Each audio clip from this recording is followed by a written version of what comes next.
আসসালামু আলাইকুম রহমতুল্লাহ। আজকে আরেকটি বাইক নিয়ে আলোচনা করব, যে বাইকটি বাংলাদেশের আসন্ন বাইক। আপনারা বুঝতেই পারছেন কোন বাইক নিয়ে কথা বলছি। এই বাইকটি হচ্ছে যে FZ250। FZ250 ইন্ডিয়াতে বহুদিন আগে লঞ্চ হওয়া একটি বাইক, বাংলাদেশে আসতে পারেনি শুধুমাত্র সিসি লিমিটেশনের জন্য। এখন বাংলাদেশে আসার জন্য এটি প্রস্তুত এবং ইয়ামাহাও এটি মোটামুটিভাবে লঞ্চ করে দিয়েছে, বলে দিয়েছে যে আমাদের হায়ার সিসি মানে 160 সিসি যে লিমিটেশন ছিল, সেই লিমিটেশন পার হয়ে এবং তার ঊর্ধ্বে বাইক আনছে। এবং আমি ইতিমধ্যে ফেজার নিয়ে ভিডিও করেছি এবং আজকে আমি এফজেড নিয়ে ভিডিও করব। FZ250 বাংলাদেশে লঞ্চ হতে যাচ্ছে এই মাসের শেষে কিংবা আগামী মাসের শুরুর দিকে।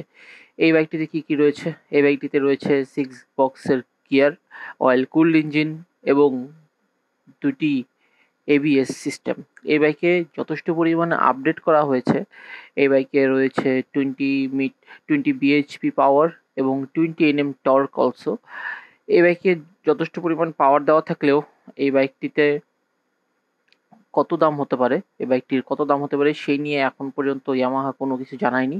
তবে বলেছে যেহেতু এটা ম্যানুফ্যাকচার করা হবে, কারণ 250 সিসি বাইক 160 সিসির 150 সিসির উপরে বাইকগুলোতে সবগুলো বাংলাদেশে ম্যানুফ্যাকচার করা হয় এবং সেই জন্য ইয়ামাহা এটি ম্যানুফ্যাকচার করছে। এবং যদি দেখা যায় যে সুজুকি 250 দাম 4 লক্ষ টাকা হয়েছে, ইয়ামাহা চেষ্টা করবে তার আশেপাশে রাখার জন্যই। কিন্তু ওই দামে এটা কোনোভাবেই ভ্যালু ফর মানি হয় কি না তা আপনারা জানান। আমার জন্য এটা অবশ্যই ভ্যালু ফর মানি হবে না। ভ্যালু ফর মানি হতে হলে অবশ্যই একটি ভালো দাম নির্ধারণ করতে হবে, একটি ভালো প্রাইজে ভালো জিনিস দিতে হবে। ইয়ামাহা বরাবরই জানেন একটি অতিরিক্ত দাম নিয়ে থাকে। ইয়ামাহার দোষ দিয়ে লাভ নেই, এই দোষটি হচ্ছে যে এসিআই মোটরসের। তারা এই বাইকটিকে বলবে প্রিমিয়াম বাইক হিসেবে এবং এটির দাম অত্যাধিক রাখার চেষ্টা করবে। তবে আমার মতে সুজুকি 250 4 লক্ষ টাকা যেমন ওর্থিট নয়, এই বাইকটিও 4 লক্ষ টাকা আশেপাশে হলে অবশ্যই ওর্থিট নয়। 3,20,000 থেকে 3,50,000 টাকা যদি হয় তবে বাইকটি আমার কাছে ভ্যালু ফর মানি মনে হবে। আদারওয়াইজ 350 সিসির যে বাইক রয়্যাল এনফিল্ড হান্টার, সেটাই তো আপনি পাচ্ছেন 3,65,000 টাকায় থেকে শুরু করে। ABS ভার্সন 3,40,000 টাকা দিয়ে শুরু করে, নর্মাল ভার্সন ABS ভার্সন হচ্ছে যে 3,65,000 টাকা থেকে শুরু করে। তাহলে আপনি কেনই এই বাইকটা নেবেন? আপনার এই বাইকটা ভ্যালু ফর মানি হতে হবে। এই বাইকটিতে স্প্লিট সিট ব্যবহার করা হয়েছে।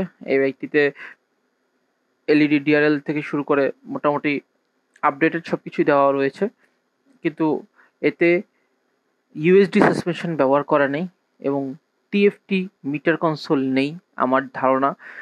এবং ইয়ামাহা এই TFT মিটার ছাড়া যদি বাংলাদেশে লঞ্চ করে তাহলে কিছুটা ব্যাকডেটেড হয়ে যাবে। এটা হওয়া উচিত না অবশ্যই। তবে FI ইঞ্জিন রয়েছে, অয়েল কুলড ইঞ্জিন রয়েছে। সেক্ষেত্রে এর মাইলেজ পেতে পারেন 30 থেকে 35। সিটিতে 30-এর আশেপাশে পেতে পারেন, হাইওয়েতে কিছুটা বেশি পেতে পারেন। এবং এর সামনে 110 এবং পিছে 140 সেকশনের টায়ার রয়েছে। আমার ধারণা এই টায়ার এই সেম স্পেসিফিকেশন দিয়েই বাংলাদেশে লঞ্চ হবে। তবে ধারণা করা হচ্ছে বাইকটি এই মাসের শেষে এবং আগামী মাসের শুরুর দিকে লঞ্চ করা হবে। তবে আপনাদের কি মতামত? বাইকটি কি বাংলাদেশে বাজার পাবে এবং কত টাকা দাম হলে এই বাইকটি বাংলাদেশে বাজার পেতে পারে? ইতিমধ্যে আমি ফেজারের নিয়ে আলোচনা করেছি। ফেজার বাইকটিও খুবই ভালো, কিন্তু অতিরিক্ত দাম এবং এটি ব্যাকডেটেড বাইক। যদি ওই ব্যাকডেটেড বাইকটাই কোনো কিছু আপডেট না করে দেশে লঞ্চ করা হয় তাহলে অবশ্যই ভ্যালু ফর মানি হবে না বলে আমি মনে করি। ইয়ামাহার উচিত যদি এই বাইকটি বাংলাদেশে আনে, এসিআই কোম্পানিই তো আনবে, এসিআই কোম্পানির উচিত এটিকে যথেষ্ট পরিমাণে আপডেট করা, ব্লুটুথ কানেক্টিভিটির সাথে এটাকে লঞ্চ করা এবং যথেষ্ট পরিমাণে যেই আপডেটগুলো দরকার এই প্রাইস রেঞ্জে সেগুলো দেওয়া এবং প্রিমিয়াম, কমফোর্ট কিং এইসব না বলে যথেষ্ট ভ্যালু ফর মানি একটা বাইক লঞ্চ করবে বলে আমি আশা করি এবং আশাবাদী। আজকের ভিডিও এই পর্যন্তই। ধন্যবাদ। আসসালামু আলাইকুম।